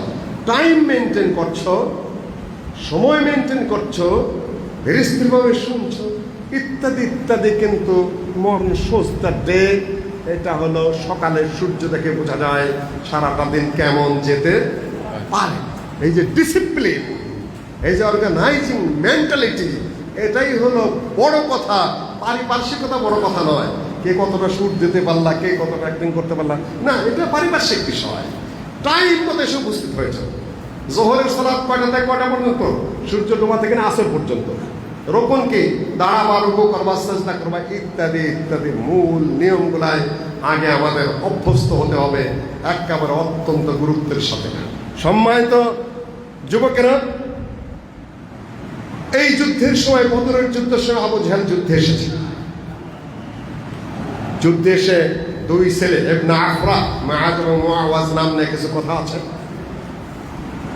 আব্দুল্লাহ ইবনে মাসউদ রাদিয়াল্লাহু তাআলা ছোটখাটো মানুষ, যুদ্ধে উপস্থিত হয়েছেন। হাঁটু এমন চিকন, হাঁটার সময় একটু বেকাতারা হয়ে হাঁটে। সবাই সেটা না রসিকতা করত। আল্লাহ নবী বললেন, ইন্নাকুম তাদহাকুনা বিদিক্কাতি সাকাই। আব্দুল্লাহ ইবনে মাসউদের পা সরু, একটু বেকাতারা হয়ে হাঁটে, এই জন্য তোমরা হাসাহাসি করো। তার পা কিয়ামতের মাঠে উহুদ পর্বতের সমান ভারী হয়ে যাবে। মানুষ ওজন হবে, শুধু আমল নামাও না, এই হাদিসও আছে। আমল নামাও ওজন হবে, খাতা ওজন হবে, কখনো কখনো খালি মানুষটা ওজন হবে। বিভিন্ন ধরনের হাদিস আছে। আব্দুল্লাহ ইবনে মাসউদ রাদিয়াল্লাহু তাআলা আনহু, উনি তো মক্কা থেকে হিজরত করা। আবু জাহেলকে উনি চিনেন ভালো। দুই যুবক খালি শুনেছে আবু জাহেল খারাপ, আবু জাহেল পাপী, আবু জাহেল পাজি। যে বলছে, ইয়া আম্মি, চাচা আপনি তো মক্কা থেকে এসছেন, আবু জাহেল কোনটা? আবু জাহেল হলো বিরাট পালোয়ান।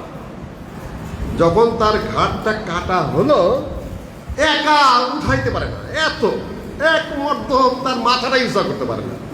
আব্দুল্লাহ ইবনে মাসউদ রাদিয়াল্লাহু তাআলা বলে, ইয়া আম্মি আইনা আবু জাহেল? আবু জাহেল কোনটা? আব্দুল্লাহ ইবনে মাসউদ তো একেবারে রাদিয়াল্লাহু তাআলা আনহু অবাক হয়ে জিজ্ঞাসা করছেন, আবু জাহেল তো তোমরা কি করবে? তোমরা বাচ্চা বাচ্চা ছেলে মানুষ। বলছে, আমরা শুনেছি ইয়াসুব্বুন নবী সাল্লাল্লাহু আলাইহি সাল্লাম, এই নাকি আল্লাহ নবীকে গালি দেয়, আমরা সেই গালির প্রতিশোধ নেব আজকে যুদ্ধের মাঠে। বলছে, তোমরা এই মহা পালওয়ানের সাথে পারবে? খালি ইশারা দিয়ে করেছে ওইটা আবু জাহেল। বিদ্যুৎ গতিতে এই পালক ঝাঁপিয়ে পড়লো আবু জাহেল। একজনের হাত কেটে গেল। দুইজন এসে আল্লাহ নবীর কাছে এও বলে, ইয়া রাসূলুল্লাহ আমি আবু জাহেলকে হত্যা করেছি। আরেকটা বলে, ইয়া রাসূলুল্লাহ আমি হত্যা করেছি। আল্লাহ নবী বলেন, তোমরা দুইজনই হত্যা করেছো। ইসলামিক স্পিরিট, ইসলামিক স্পিরিট, কিন্তু সেটা কিন্তু মুখোমুখি যুদ্ধ। হঠাৎ করে আবার একজন অমুসলিমের গায়ে তরবারি মেরে আবার কেউ বিরসে যাবে, মাসালার বিষয় আছে। তালেবান নিয়ে কথা বলতে চাই না। এলেমও লাগবে, জ্ঞানও লাগবে, বিদ্যাও লাগবে। কোনটুকু করা যাবে? খালি অমুককে মারো, অমুককে ধরো, 64 জেলায় বোমা মেরা দিন কায়েম করো, নির্বোধ। বিদ্যা নেই, বুদ্ধি নেই, জ্ঞান নেই, দেশ প্রসঙ্গে ধারণা নেই, আন্তর্জাতিক আইন প্রসঙ্গে ধারণা নেই, দেশের আইন প্রসঙ্গে ধারণা নেই, ইসলামিক বিধিবিধান প্রসঙ্গে ধারণা নেই। কয়েকটা বোমা মারো, কয়েকটা মানুষ হত্যা করো। What is this? এটা ইসলাম? এটা আইন? না, এটা বোধ শক্তি সম্পন্ন কাজ হলো। আহলাদের সমাজগুলোকে তছনছ করে দিল। কেন? কমান্ড নেই, কমান্ড শুনতে চায় না। খারেজি ধারণা মাথার মধ্যে ঢুকে গেছে। বড় বড় আলেমের আদেশ সামনে কিচ্ছু না। আলেও কিছু বোঝে না রাদিয়াল্লাহু আনহু, মুআবিয়াও কিছু বোঝে না, কথাই শুনে না এরা। কমান্ডে নেই, এরিয়াতে নেই। যুবক ছাত্র যারা আছো, কমান্ডে থাকতে হবে, সিস্টেমে থাকতে হবে, বোধ শক্তি পরিচ্ছন্ন থাকতে হবে। খুদাসাউল আসনান, সুফাহাউল আহলাম হয়ে মাঠে ময়দানে তোমরা যে কোনো ধরনের কুকর্ম করে আসবে, গোটা জাতিকে সে দায় নিতে হবে। কেননা একটা কথা বলেই দেই, গত 6 বছর আগের কথা, আব্দে রব্বে রসুল সৈয়াফ, রাশিয়ার বিরুদ্ধে যে যুদ্ধ হয়েছিল, তার কমান্ডার ছিলেন কয়েকজন। তার মধ্যে একজন হলেন আব্দুর রসুল সৈয়াব নাম ছিল। সৌদি আরবের বললেন রসুলের তো বান্দা হয় না, মাঝখানে রব বসায় দাও। আব্দুর রব কিন্তু সৌদিরা বসাই দিয়েছে, তোমার নাম হলো আব্দুর রব্বে রসুল সৈয়াব হলো। তারপরে হলেন কমান্ডার মাসুদ, গুলবদিন হেকমতিয়া, এর বোরহানুদ্দিন রব্বানি। এদের কমান্ডিংয়ে রাশিয়াকে হটানো হয়েছিল। তালেবান দাঁড় করে দিল কারা? কারা? রাইট, মুরব্বীরা শাসন ক্ষমতায় বসলো, বাচ্চা পোলাপানগুলোকে দাঁড় করে দিল আমেরিকা উল্টা ভাবে। আবার সেই আমেরিকা তাদের হাতে ছেড়ে চলে গেল। এটাকে যুদ্ধের বিজয় না চুক্তির বিজয়? এই জন্য বলছিলাম যে ভিডিও না হোক আজকে, কাজে সব কথা আমি বললাম না। হঠাৎ করে এই পাগড়ির ফজিলত বেড়ে গেল। তো আলোচনা তো কাতারে বহু বছর যাবত চলতেছে, ট্রাম্পের আলোচনা শুরু করে গেছে। আপোষ কিভাবে হবে, কখন কিভাবে চলে গেল, চলে যেতে হবে। বাইডেন বলেই দিয়েছেন এটা আমাদের উপযুক্ত সময় ছিল, এই সময় আমরা চলে গেলাম। আসলে কয়েক বছরের বৈঠক করে নিষ্পত্তি হয়েই গেছে। আমেরিকার যাওয়াটা শুধুমাত্র একটা শো, কেন ওরাই বসিয়েছিল এদেরকে, মুরব্বীদেরকে হটিয়ে দিয়ে, তারপরে এদের হাতে এরা ছেড়ে চলে গেল। এইটাই হলো মোটামুটি কথা। এখন আহলে হাদিসরা সেখানে চরম বিপদের মধ্যে রয়েছে, ইসলাম বুঝে না। আব্দুর রব্বে রসুল সৈয়াব সাবেক কমান্ডার, তিনি বলেছেন এ তালেবান না দাতে আগুশে ইসলাম না দাতে আগুশে আফগানিস্তান। আফগানি ভাষা এটা। এই তালেবানরা না ইসলাম বুঝে না আফগানিস্তান বুঝে। তার সাথে পুরো একমত। চেহারা সুরত যা দেখি তাতে কোন কোথার থেকে পাশ করছে তাতে বোঝা যাইতেছে না, এলেম কালাম কতটুকু তাতে বোঝা যাচ্ছে না। যদি সৌদি আরব আলেমদের সাথে মিলে, আল আজহারের আলেমদের সাথে মিলে, সারা দুনিয়ার বড় বড় আলেমদের সাথে মিলে যদি সুরা গঠন করে টোটাল ইসলাম যদি রাষ্ট্র পরিচালনা না করে, তাহলে সেটা অন্যায়, হত্যাকাণ্ড আরো বেশি হবে। আর চীন হলো নাস্তিক, রাশিয়া পুরা নাস্তিক, পাশে আছে শিয়া। আমেরিকার সাথে 10 গুণ, মানে 20 গুণ না হলেও 10 গুণ খারাপ বেশি হবে। যদি ইসলাম না বুঝে চলে, তাহলে এটা হবে সেই খারেজি কাজা হয়ে যাবে। ক্ষমতায় বসে হত্যা করা আরো সহজ হয়ে যাবে। আইন অনুযায়ী হত্যা করে দেবে, সাফ করে দেবে। ইরানে আহলুস সুন্নাত জামাতের কোনো বংশ পাবেন না এখন। যদিও ওটা ওমর রাদিয়াল্লাহু তাআলার যুগে বিজয় হয়েছিল ইরানে আহলুস সুন্নাত জামাতের রাষ্ট্র ছিল। সেখানে বড় বড় মুহাদ্দিসিনদের জন্ম। 2-4টার নাম আমি এখন বলছি না। সেই আহলুস সুন্নাত জামাতের সেই রাষ্ট্রটা সাফাবি শিয়ারা সেই নিজেদের শিয়াতন্ত্র কায়েম করে আহলুস সুন্নাত জামাতের লোকগুলাকে, লক্ষ লক্ষ মানুষকে নীরবে হত্যা করে কোথায় কি করেছে কেউ জানে না। লাইফগুলো সব ধ্বংস করে দিয়েছে। কোরআন হাদিস কিছুই মানে না। শিয়াদের যে নিয়ম ওইটুকু অনুযায়ী চলছে, আর মানুষ মনে করে যে এটা ইসলামিক রাষ্ট্র। ভুয়া কথা, সুস্পষ্ট নিউজ লেটার নিয়ে করা যাবে না। কে যে যা মনে করেন করতে পারেন। আরেকটি স্পেসিফিক কথা বলতে চেয়েছিলাম, যতটুকু বলছি, বলার সুযোগ পাচ্ছি ওইটুকু আমি বলে যাচ্ছি। মাথা ঠান্ডা, পরিষ্কার পরিচ্ছন্ন ব্রেন থাকতে হবে আকীদার দিক থেকে। যুবক মানুষ যে ডাক দেবে তার পেছনে যাওয়া যাবে না। ধীর স্থির একটা বলয়ের মধ্যে তোমাদেরকে বাউন্ডারির মধ্যে বসবাস করতে হবে।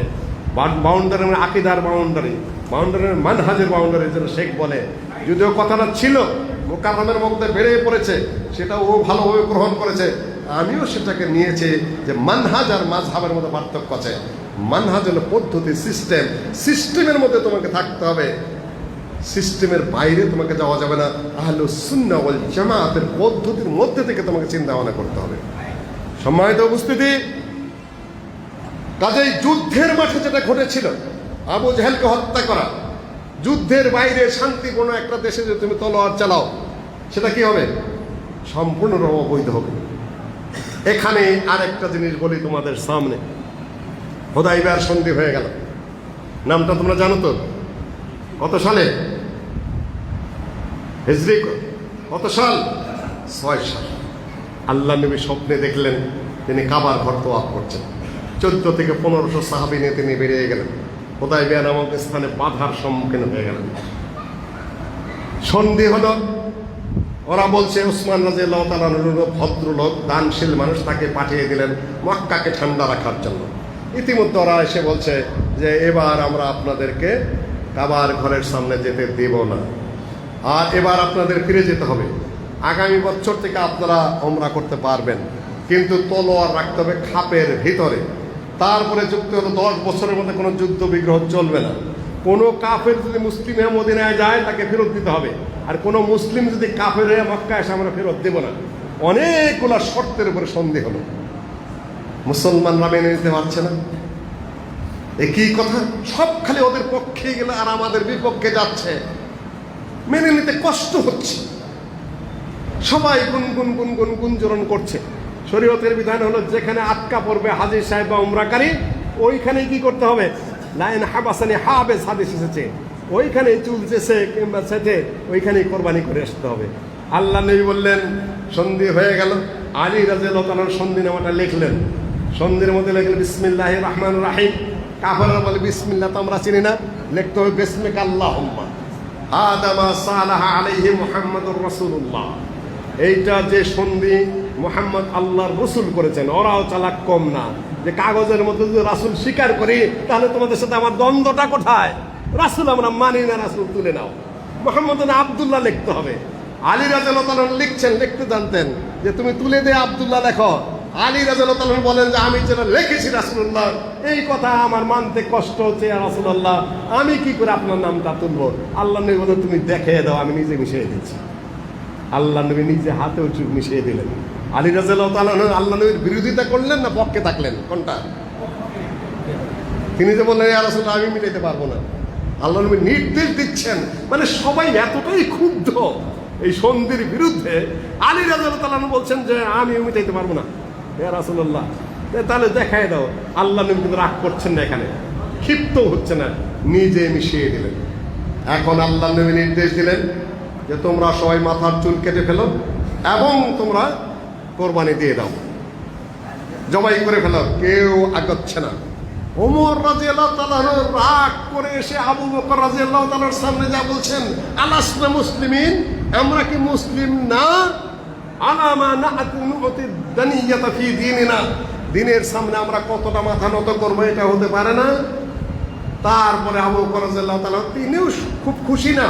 তারপর আল্লাহ নবীর পক্ষে যে ওমর থামো, আল্লাহ নবী যেটা করেছেন সেটা ঠিকই করেছেন, তুমি এত কথা বলো না। তারপর আল্লাহ নবীর সামনে যে আরো বাড়িয়ে বলছে ওমর রাদিয়াল্লাহু তাআলা, আলাসনা মুসলিমিন, আলাসনা রাসূলুল্লাহ, আমরা কি মুসলিম না? আপনি কি আল্লাহর রাসূল নন? এই জাতীয় সন্ধি কি করে আমরা মানতে পারি? আমরা মাথা নত করতে পারি না। আল্লাহ নবী তত্ত্ব ফাঁস করছেন না, সন্ধিতে কোন জায়গায় বিজয় হলো। তিনি যদি বিষয়টা ফাঁস করে দেন, কাফেররা নিজেরাই সন্ধি ভেঙে দিবে। নীরবে সহ্য করে যাচ্ছেন। এত বড় কথা যদি মদিনায় স্বাভাবিক অবস্থায় মোর বলতেন, মোরতাদের হুকুম দিয়ে ঘাড় কেটে দেওয়া যেত। আমি রাসূল না, তুমি প্রশ্ন করছো মানে? তোমরা মুসলিম না, প্রশ্ন করছো মানে? এ কোন কথা? কিন্তু সিচুয়েশনটা অন্যরকম, ফিল্ড অন্যরকম। আল্লাহ নবী শুধু শুনে যাচ্ছেন আর লিডার হিসেবে তিনি সহ্য করে যাচ্ছেন। একদিকে ফাঁসও করছেন না। এই সন্ধির দ্বারা লাভ কি হবে? তাহলে কাপড়রা নিজেরাই সন্ধি ভঙ্গ করে দেবে, আমরা এই সন্ধি মানি না। আর চুপ করে থাকলে সাহাবীদেরকে তিনি নিয়ন্ত্রণ করতে পারছেন না, কিন্তু নীরবই থাকলেন, সহ্য করতেই থাকলেন। উম্মে সালামা রাদিয়াল্লাহু তাআলা আনহার তাঁবুতে ঢুকলেন আল্লাহর নবী, বললেন যে এই অবস্থা এখন কি করি তাই কত দেখি। আমি যা বলছি সাহাবীরা চুপ রয়েছে, যুদ্ধ করবে, শহীদ হবে, সন্ধি মানতে চাচ্ছে না, নিজেদের জন্য অপদস্থ বোধ করছে, কি করি? উম্মে সালামা রাদিয়াল্লাহু তাআলা আনহা অত্যন্ত বুদ্ধিমান, তিনি বললেন একটা কথা বললেন না, চুপচাপ মাঠের মধ্যে চলে যান, নাপিত ডেকে নিন, নিজের মাথার চুল আপনি মুন্ডায় ফেলেন আর আপনি কোরবানি করে ফেলেন, তারপর দেখেন কি করেন। রাসূলুল্লাহ সাল্লাল্লাহু আলাইহি ওয়াসাল্লাম মাঠের মধ্যে গিয়ে নিজের চুল মুন্ডে ফেলে জবাই করে ফেললেন। এখন আর সাহাবীরা কি করবে? কথা বলার দরকারই বলো না, সবাই মাথার চুল চেঁচে কোরবানি করে ফেললেন। আয়াত নাযিল হলো, ইন্না ফাতাহনা লাকা ফাতহাম মুবিনা, আমি তোমাদেরকে আচ্ছা কত বাজে কত কত মিনিট আছে কয় মিনিট? 7 মিনিট। রাসূলুল্লাহ সাল্লাল্লাহু আলাইহি ওয়াসাল্লাম ভাস করলেন না, কোরআনের আয়াত নাযিল, ইন্না ফাতাহনা লাকা ফাতহাম মুবিনা, আমি তোমাকে প্রকাশ্য বিজয় দিয়েছি। কিভাবে প্রকাশ্য বিজয় হলো? 10টা বছর যদি যুদ্ধ না হয়, এক জায়গায় মুসলিমরা বিজয়ী হয়ে গেছে। প্রথমত আমরা, ওদের তো দাওয়াতের কিচ্ছু নেই, মুশরিকদের কাছে কিছু আছে দাওয়াত করা? ওদের কিতাব আছে? নাই। ওদের আদর্শ আছে? নাই। ওদের কিচ্ছু নাই। আছে কার হাতে?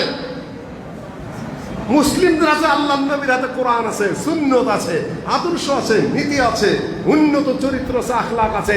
10টা বছর যদি খালি যুদ্ধ বন্ধ থাকে, মুশরিকরা যদি খালি প্রথমত আক্রমণ না করে, 10 বছর কেন 2 বছর নীরবে দাওয়াতি কাজ করলে গোটা আরব ইসলামের দখল। অস্ত্রযুদ্ধের প্রয়োজনই নাই। ওই জিনিসটা কাফেররা বোঝেই নাই, মনে করলে তো ঠকায় দিলাম। আল্লাহ নবী নীরবে জিতে গেলেন। কাজে যারা অস্ত্র ধারণ করতে চাও, যারা বোমা মারতে চাও, বোকার মতো কাজ তোমাদের, নির্বোধের মতো কাজ। তুমি অস্ত্র ধরবা, এদেশে র্যাব আছে, পুলিশ আছে, বিমান বাহিনী, নৌবাহিনী, আইন সব অন্যদিকে আছে। আন্তর্জাতিক জগৎ তোমার বিরুদ্ধে, তোমাকে চ্যাপটা বানিয়ে ফেলবে, 1 ইঞ্চ আগাইতে দেবে না। এই ভুল জীবনেও করতে যাও না। যত পরিস্থিতি শান্ত থাকবে, তোমার হাতে কোরআন আছে, তোমার হাতে সহিহ হাদিস আছে, তোমার হাতে উন্নত আদব আছে, তোমার হাতে উচ্চ আখলাক আছে। শুধু ধীর স্থিরভাবে ব্যক্তিত্ব গঠন করে নিজে কিছু কিছু কাজ করো। তাহলে কি 2 বছর জায়গা না হলে 20 বছর লাগবে ইনশাল্লাহ। আমি তো অপটিমিস্ট মানুষ, আশাবাদী মানুষ। শুধুমাত্র এই পেশি শক্তিতে বিজয় হয় না, পেশি শক্তির টাইম আছে, সেটা অন্য টাইম, এখন না। আর একটা কাহিনী বলে যুবকদের আমি আমার বক্তব্য শেষ করছি। ওয়াসসামাই যাতিল বুরুজ ওয়াল ইয়াউমিল মাউউদ ওয়া শাহিদুন ওয়া মাশহুদ কুতিলা আসহাবুল উখদুদ। কাকে নিয়ে নাযিল হয়েছে বলতে পারবা? এই আয়াতের মূল প্রতিপাদ্য ব্যক্তিটা কে? আব্দুল্লাহ বিন তামের, একটা তরুণ। সহিহ মুসলিমে অংশ বিশেষ এসেছে বর্ণনা, মুফাসসিরিনগণ বিভিন্ন কথা বলেছেন। রাজা ইয়ামানের, ধরেন এই ইয়ামান যতটা বিবরণ এসেছে, ইয়ামানের বাদশার মন্ত্রী বুড়ো হয়ে গেছে। তাদের যে গণক ঠাকুরদের মক্কায় বিচার চলতো, এখানেও চলে। ও যা বলবে তাই। একজন গণক ঠাকুরের দরকার। গণক ঠাকুর বুড়ো হয়ে গেছে। তিনি বললেন, একটা জ্ঞানী বুদ্ধিমান ছেড়ে দাও, ব্রেনি ছেড়ে দাও, যাতে আমি ঠাকুরি বিদ্যা দিয়ে যাব। ঠাকুরি বিদ্যা শিখা শুরু করলো আব্দুল্লাহ বিন তামের। কিন্তু পথে পেল একটা গির্জায় খ্রিস্টানদের কথা, সেখানে আল্লাহর কথা আছে, ওরটাই ভালো লাগে। পথে দেরি করে যায় গির্জার ওই ঠাকুরের কাছে তো বাড়িতে গেলে রাত হয়ে যায়। এদিকে ওই ঠাকুরের কাছে গেলে দেরি হলে ও মারে, আবার বাড়িতে এলে মারলে এত রাত করে লিখেন, 2 জনে মারে। কিন্তু ঠাকুরেরটা ভালো লাগলো না। ওই গির্জার থেকে নবী সাল্লাল্লাহু আলাইহি ওয়াসাল্লাম আসার আগের কথা, খ্রিস্টানি তার ভালো লাগলো। এত কেরামতি আল্লাহ তাকে দিলেন যে যেটা অনেক কিছু। এই কুষ্ঠরোগীকে হাত দিলে ভালো হয়ে যায়, অন্ধর গায়ে হাত দিলে ভালো হয়ে যায়। মন্ত্রী অন্ধ হয়ে গেছে, মন্ত্রীর চোখে হাত খুলে গেছে, মন্ত্রী ভালো হয়ে গেছে। রাস্তার মধ্যে বিরাট একটা হিংস্র জানোয়ার বসে আছে, বিসমিল্লাহ বলে পাথর ঢেল দিয়েছে, মরে গেছে। রাজা অতিষ্ঠ হয়ে গেলেন, মন্ত্রীকে জিজ্ঞাসা করছে, আপনার চোখ ভালো করলো কে? যে ওই যে ছেলেটা গণক ঠাকুরের শিখতেছে, ওই হাত দিয়ে স্পর্শ করেছে, আমার চোখ ভালো হয়ে গেছে। তাকে ডাকলো যে এটা ভালো হয় কিভাবে? তোমার তো অনেক গুণ দেখা যাচ্ছে। যে আমার কোনো গুণ না, আমার যে রব আল্লাহ আছেন, এটা তার নির্দেশে হয়। আমি ছাড়া আবার রবকে, আমি ছাড়া আবার আল্লাহকে তোমাকে ডাকলাম ভালো বুঝা, তুমি বলবা যে তোমার গুণের কথা। এখন তুমি আমার আল্লাহর গুণের কথা বলে তা আমার সাথে টক্কর লাগাই দিলা। আমি নিজে আল্লাহর দাবি করি, তোমার আবার আল্লাহ আরেকজনকে। একে মেরে ফেলো, সাগরের বুকে নিয়ে যায়, নৌকা ডুবিয়ে দিল, সাঁতরে তীরে চলে এসেছে। পাহাড়ের উপর নিয়ে গেলে ফেলে দেয়, সে তাজা ফিরে আসে। এখন বললো তাহলে মারার পথ কি? ছেলেও বুঝে ফেলেছে সব রাজার চক্রান্ত। সাগরে নিয়ে নৌকাতে ফেলে দেয়, পাহাড়ে তুলে ফেলে দেয় চালাকি করে। ছেলে মরে না, ঠিক চলে আসে। ছেলে বুঝতে পেরেছে এটা তো রাজার খেল। বললে যে রাজা মশাই, আমাকে এভাবে হত্যা করতে পারবেন না, আমি আমাকে হত্যা করার বুদ্ধি আপনাকে আমি দিয়ে দেই। সে বুদ্ধি কি?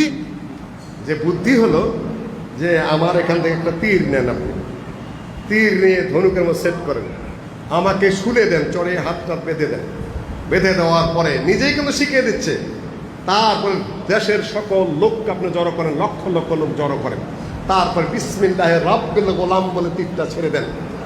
এই যে বাচ্চা, এই তরুণের যে রব আছে, তার নামে আমি তীরটা ছুড়লাম, তাহলে আমার গায়ে লাগবে, ইনশাআল্লাহ আমি মরে যাব। নিজের মরার বুদ্ধি শিখে দিচ্ছে কে?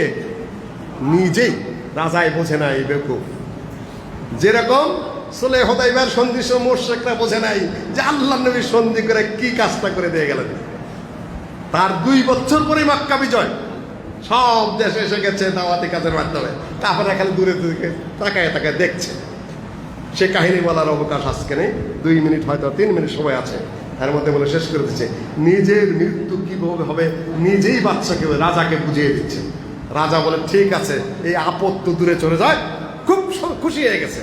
তাড়াতাড়ি করে শুলে দিয়ে হাত 2টা বেঁধে লক্ষ লক্ষ মানুষের সামনে বিসমিল্লাহির রাব্বিল গোলাম, সেই আল্লাহর নামে যে আল্লাহ এই যুবকের রব বলে তীর ছেড়ে দিয়েছে। ঠিক সুতুক মানে বলা হয় এই কোনায় লেগে গেছে। শিশুটা তীরটা টান দিয়ে খোলে এই জায়গায় হাত দিয়ে চাপিয়ে ধরলো। এই অবস্থায় বাচ্চাটার মৃত্যু হলো, তরুণটার মৃত্যু হয়ে গেল। কার বুদ্ধি বেশি? এই বলার সাথে সাথে লক্ষ লক্ষ মানুষ সব ইসলাম গ্রহণ করলো। লা ইলাহা ইল্লাল্লাহ, আশহাদু আল্লা ইলাহা ইল্লাল্লাহ। তার মানে হলো রাজার মুখ দিয়ে বের করে এনেছে বিসমিল্লাহির রাব্বিল গোলাম। কার নাম নিয়েছে? এইখানে ধরা খেয়ে গেল রাজা। নিজের জীবন বিপন্ন করে দিয়ে রাজার মধ্যে বের করে নিল কি? রব আছে, যে রব এই যুবকের আল্লাহ, তার নামে তীর মারছি। তখন সবাই বলে রাজা নাম তো মুখে নিলি, কামও হয়ে গেল, তোর ধর্ম ভুল, এই ছেলের ধর্মই রাইট। এই ভুল ইব্রাহিম আলাইহিস সালাম সামনে কে করেছিল? তার বাবাও করেছিল, নমরুদও করেছিল। সুলহ হুদাইবিয়ার সময় মুশরিকরা ভুল করে ফেলেছিল, মনে করেছিল জিতে গেছে, কিন্তু হেরে গেছে আল্লাহর নবীর বুদ্ধি এবং বিচক্ষণতার সম্মুখে। সবাই ইসলাম গ্রহণ করলো। রাজা বলে ফিরে আসো, কেউ ফিরে আসে না। ইমানের সাহায্য একবার পেয়েছে, হিনা তুখালিতু বাশাশাতুল কুলুব, সহিহ বুখারী 7 নম্বর হাদিস বাদুল ওয়াহিদে। ইমানের যে আলো, ইমানের যে আপনার সেই পাওয়ার মানুষের মনের মধ্যে যখন মিশে যায়, সেখান থেকে কেউ মুরতাদ হতে পারে না, ফিরে আসতে পারে না। লোকগুলো ইসলাম গ্রহণ করেছে এমানের, সেখান থেকে আর অন্য ধর্মে ফিরে আসে না। গর্ত করে সেখানে কাঠ দিয়ে আগুন জ্বালানো শুরু করলো। আগুনের মধ্যে বলে হয় আগুনে পোড়াবো, না হলে সরে যাও। একটা লোক মুরতাদ হলো না, ইসলামের উপরে কায়েম থাকবে। সবাইকে আগুনের মধ্যে পোড়ানো হলো। এখনো আছে জিজানের সেই গর্ত আছে, অনেকে দেখতে যান, আমি আর যাওয়া হয়নি। এক নারী বগলে একটা বাচ্চা শিশুর মায়া এসে আগুনে ঝাঁপ দিতে পারছে না। কি করবে? শিশুর জবান খুলে গেল। শিশু বলছে আম্মা, আপনি মুশরিক অবস্থায় মারা যাবেন না, আমার যা হয় হবে, আপনি আগুনে ঝাঁপ দেন, আল্লাহর কাছে বেঁচে যাবেন। বাচ্চা শিশুকে ছেড়ে দিয়ে তারপরে আগুনে পড়ে গেল। ওমর রাদিয়াল্লাহু, এটা এই বাকিটুকু ঘটনা। ওমর রাদিয়াল্লাহু তাআলা আনহুর যুগে ওই জায়গায় আব্দুল্লাহ বিন তামের যেখানে দাফন হয়েছিল, সেখানে লাশটা খুঁজে পাওয়া গেছে এবং দেখা গেল সেই ছেলেটা তখন পর্যন্ত এই যে তীরটা করলে হাত দিয়ে রেখেছিল, ওই জায়গায় হাত দিয়েই রয়েছে এখনো পর্যন্ত। ইতিহাসে পেয়েছি। আসসালামু আলাইকুম ওয়া রাহমাতুল্লাহি ওয়া বারাকাতুহু।